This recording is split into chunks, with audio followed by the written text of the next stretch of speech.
Kung gusto mo ng legit na chika, eto na yun! Chika! Walang filter, walang edit. Chika! Hindi ito fake, hindi ito lame. Chika ni Sisa! Lahat ng ganap sa showbiz pag-uusapan natin dito. May nag-break, may nagkabalikan. Tara at pag-usapan. Kung ano man ang chika, alam na ni Sisa. Ito ang Chika ni Sisa. Chika! Ni Sisa! Isang magandang hapon, Metro and Mega Manila. We are number 106.7 Energy FM. Panggawag mong sabihin radyo, sabihin mo Energy. Sa magandang araw pa rin po sa inyong lahat. Magandang hapon. Kamusta naman ang inyong araw? Lalong-lalo na yung mga nagnenegosyo ngayon, hindi ba? Naway kayo ay kumita ng bonggang-bongga ngayong araw na ito. Hindi yan ang hangad naming lahat, hindi ba? At syempre gusto ko rin batiin ang ating masugid na tagapakinig na si Alfredo Guevara. Ay, nakita kami kanina dyan sa may Santa Cruz Plaza dahil dyan po naganap kanina ang ating huli kapanggahatid yan sa atin ng MX3. Diba? Kaya nga naman, doon pa rin po sa mga nag-aabang pa rin, abangan po kami ngayong Agosto kung saan na naman po mapapadpad ang huli kapangga team ng Energy FM at ng MX3.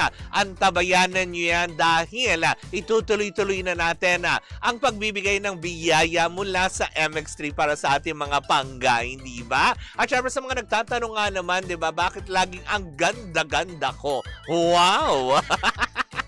Well, eto na ang sikreto ko, di ba? Ang MX3 Plus with L-carnitine and CoQ10. Alam nyo ba na bawat MX3 capsules ay nagtataglay ng alpha-mangosteen, beta-mangosteen at gamma-mangosteen, mga sangkap na nakakatulong at hindi nakakasama sa ating pangangatawa at kalusugan. At kaya naman plus, dahil may dagdag benefits itong CoQ10 at L-carnitine. Alam nyo ba na ang coenzyme Q10 ay isang uri ng supplement na kailangan ng ating katawan, lalo pa tayo nagkakaedad. Tulong para sa malakas na heart muscle fiber. At ang L-carnitine naman, kung bakit nakikita nyo na kahit anong lakas kumain ni Kapitan na Sisa ay hindi nataba. O, diba? Dahil sa L-carnitine naman ay isang uri ng supplement or protina na tumutulong sa maayos na metabolismo o panunawa. Kaya nga naman kung meron ka pang ibang katanungan, pwede mong bisitahin ang kanilang website sa mx3ph.com. Paalala pa rin po sa lahat ng MX3 po ay hindi gamot at hindi ito maaring gamitin panggamot sa anumang uri ng sakit. Sa MX3, dito ako believe. At speaking of MX3, hindi ba? Kung nai-enjoy natin ang bawat mga produkto, diba, tulad na lang ng MX3 Coffee Mix, MX3 Capsules, MX3 Plus, at MX3 Tea, antabayanan nyo ang paglulunsad ng MX3 Choco, ayan, drink mix, hindi ba? Kung saan nga naman pwede na natin ma-enjoy ang pag-inom ng chocolate drink with mangosteen with MX3 yan, diba? Antabayanan nyo dahil malapit nyo na po itong, alam mo yun, matikman at masubukan na sa mga leading drugstores sa inyong mga lugar, hindi ba? Pero kung gusto niyo pong masubukan ang ating MX3 Choco Drink Mix, ay pwede kayong bumisita sa kanilang website sa mx3ph.com, diba? Ito pong isang box na ito ay 10 sachet din na kung saan nga naman hindi ka na magigilty at hindi ka na mag-iisip na baka nakakatas kasi chocolate drink yan. Hindi po. Dahil same ingredients, same pa din na nutrients na nakukuha natin sa mga favorite MX3 drinks na ating nabibili sa lahat ng mga leading drugstores nationwide, diba? Kaya antayin nyo, diba? Malapit na yung lumabas, diba? Sa mga leading drugstores, diba? Kaya hindi ka na magigilty kapag sinabi mo, parang gusto ko ng chocolate drink. Ay, ang MX3 Choco Drink Mix, diba? O, less guilty yan. Diba? Kasi nga parang ang chocolate niya is cacao made. Diba? Nakakaloka yan, kaya hindi mo na kailangan pang alam mo yun sabihin, ay baka tumaba ako, hindi, dahil low sugar yan. 'Diba? Na hindi nakakapagpataas din ng inyong blood sugar levels. 'Diba? Anyways, naku mga pangga, hello pa rin po sa atin na mga patuloy pa rin nakatutok, especially yung mga nakatutok sa atin sa ating digital platforms on Facebook, TikTok, and of course sa ating YT channel. Isang magandang hapon po sa inyong lahat sa mga panig ng Pilipinas at ang mundo. Hello Philippines and hello world, 'diba? Kamusta naman kayong dyan? Jerwin De Leon ng Singapore, Cathy Amos ng Australia, si Daryl Fukunaga ng United States of America, at syempre sa mga nanonood at nakikinig sa atin dyan sa Middle East, sa Asian countries, 'di ba? Lalo dyan sa Japan. Hello po sa inyo. Kamusta? 'Di ba? Hi Ate Corina, isang magandang hapon, 'di ba? At syempre yung mga nagagandahang mga customers ngayon na nagpapaganda sa I Love Cut Encarnacion Salon sa lahat ng branches nila dito sa Metro Manila at sa buong Pilipinas. In fairness, may I Love Cut Encarnacion Salon. Ganda for everyone. Ganun yan. Pero eto na nga, may gaganda pa kaya dito na nakakaloka sa usapin natin para sa araw na ito. Eto na ang ating unang chika on the first gap ng Chika ni Sisa. Nako, unang chika natin, Chokoy Ganjong ko. Eto, makinig kang mabuti. Dahil nga, 'di ba, sa parang recently lamang ay meron itong, alam naman natin, 'di ba, na nagtatransform na si Aura Briguela into a beautiful, fine young woman. Oh, 'di ba? Kasi ano niya yun, trip niya yun, 'di ba? Ng bonggang-bongga. Kaya lang nakakaloka dito. May mga tao pa rin talaga na pakiwari ko ay hindi naman nagiging masaya sa, alam mo yun, sa nagiging outcome or yung pagiging masaya ng ibang tao. 'Di ba dapat kung masaya naman siya sa kanyang ginagawa at sa kanyang sa kanyang gustong gawin sa sarili niya, yun ang makakapagpasaya sa kanya. Bakit naman natin, alam mo yon, pipigilan ko kontrahin? Dahil nga binatikos nga di umano, 'di ba, nitong direktor na ito na si Direk Ronaldo Carballo, 'di ba? Na medyo, alam mo yun, hindi ko rin makita yung gets. Bakit ganon? Kailangan mambasag ng trip ng may trip. Kasi nga naman, 'di ba, alam naman natin na medyo ang ganda ng transformation ngayon nitong si Aura Briguela na medyo nahahawig na kaya Catriona Gray. Bagay na hindi sinang-ayunan nitong si Direk Ronald Carballo nang sinabi nga niyang insulto daw para kay Catriona Gray na sabihin na magkamukha na sila. Bakit naman hindi? Actually, kung tatanungin mo ng personal si Catriona, 'di ba? Parang para sa kanya mafa-flattered siya, 'di ba? Na kahit papaano is ginagaya or 'di ba? May mga tao nga natutuwa na kamukha siya. Pero mukha yatang si Direk Ronald Carballo ay hindi natutuwa dito dahil insulto nga daw, dapat nga daw, ayon sa kanya, sa nabasa ko naman. I don't know kung talagang galing to sa kanya, 'di ba? Pwede po itong linawin ni Direk Ronald Carballo kung sakali man. Pero ito po yung naglalabas ngayon sa social media na magkomento nga siya na kumaga parang hindi daw maganda na ikumpara ni Aura yung sarili niya sa isang tunay na babae. Dapat daw kinukumpara niya yung sarili niya sa kapwa din daw niya na bading. Ano naman ngayon? 'Di ba? Gaya nga na sinabi ko po, 'di ba? With all due respect, Direk Ronald Carballo, 'di ba? Yes, kung trip yun ni Aura, hayaan po natin. Kasi, 'di ba, kung hindi niyo naman po nagugustuhan, naiibigan yung itsura niya, dahil talaga nga naman apakaganda na niya ngayon, 'di ba? Pwede niyo naman po sigurong hindi na kayo magkomento o di naman kaya, i-block niyo po sa Facebook para hindi niyo po nakikita. Hindi yung magkokomento tayo ng mga ganitong, yung mga side comment na ganito na, teka sandali, unang-una, 'di ba, hindi naman nanghihingi ng approval niyo po si Aura sa outcome ng itsura niya. Natutuwa si Aura dahil nga ibig sabihin na yung gumawa sa kanya, yung nag-enhance ng kanyang kagandahan ay very much effective na clinic. 'Di ba? Na talaga nga naman, eto patotoo, 'di ba? Kasi nagpunta si Aura dito, talagang gumanda. 'Di ba? Kasi may mga ibang clinics diyan na pupunta ka pero hindi pa naman nagbabago yung itsura nila, 'di ba? Yung mga ganyan ba? 'Di ba? At saka isa pa, siguro para ano naman ngayon kung bakla siya tapos gustuhin niyang idolohin at makamukha ay isang Miss Universe. Wala naman po sigurong masama doon, Direk Ronald Carvalho, 'di ba?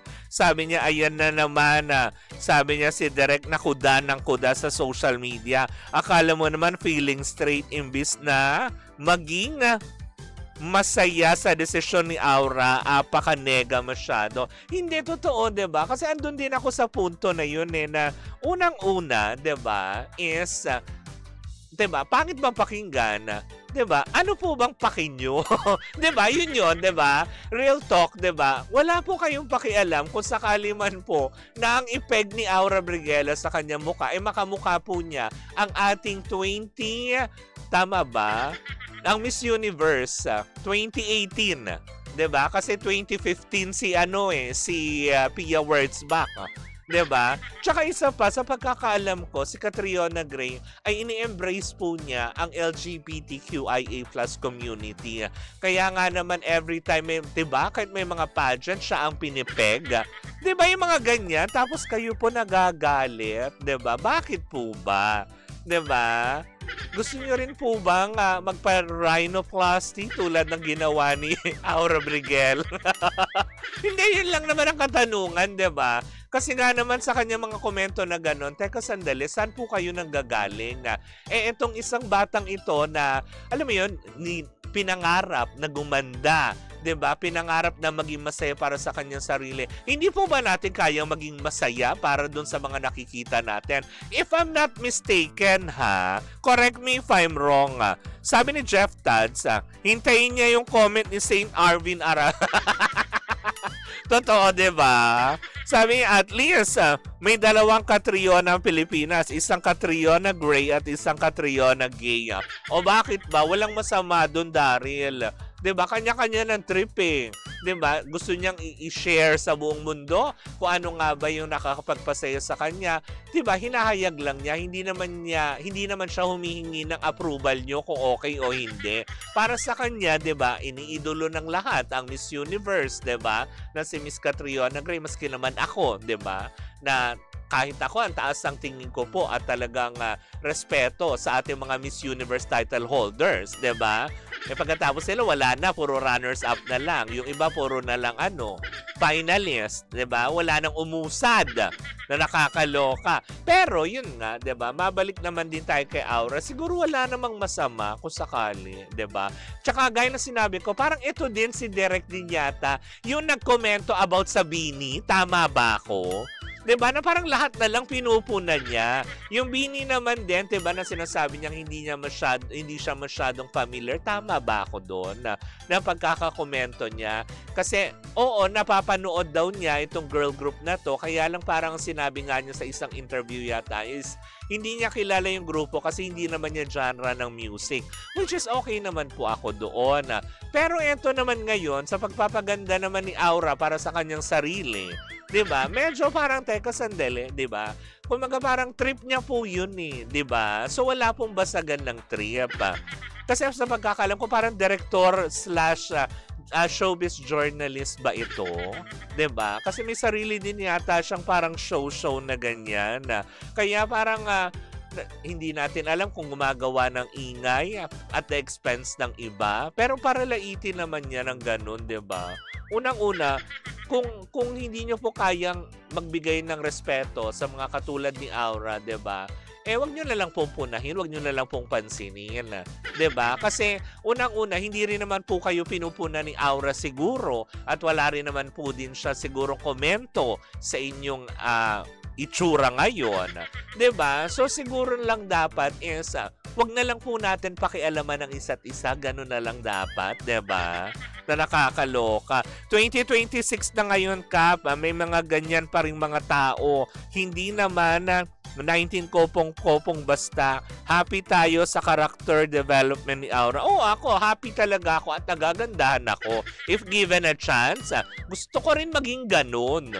'Di ba? Why not? Bakit ba hindi? Doc Yapi! Doc Yapi, sa katuparan mo na yan. Diba? Pag ako ginawa ni Doc Yapi Catriona Gray, ewan ko din ba, sasabihin naman, may Catriona Gray bang walang buhok? Well, nainitan, kaya nagpaahit na.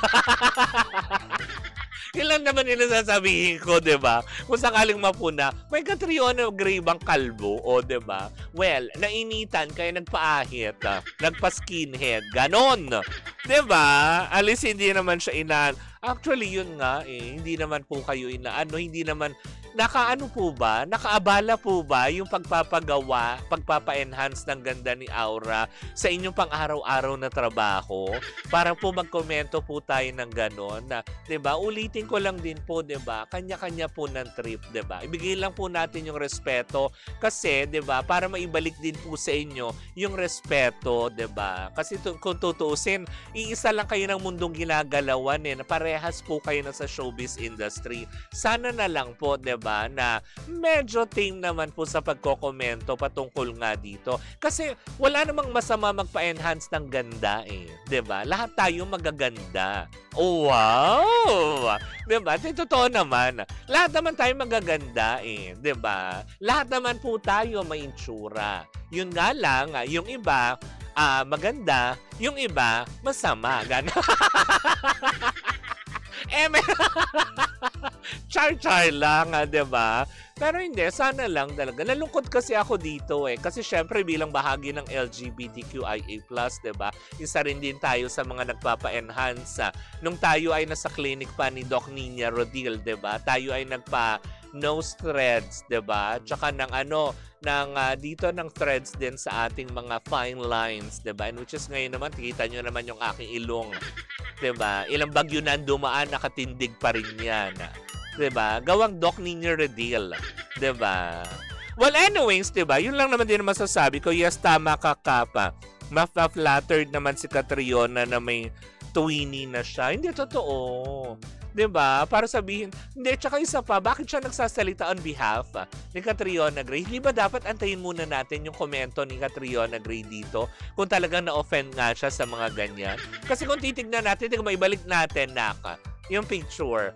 'Di ba? Meron pa nga nagsabi na may isa pang kamukha na artista pa 'di ba? May umaanggulo na may isa pang kamukhang artista din na si Aura Briguela, 'di ba? Ibig sabihin lang pulido at maganda ang pagkakagawa sa kanya, 'di ba?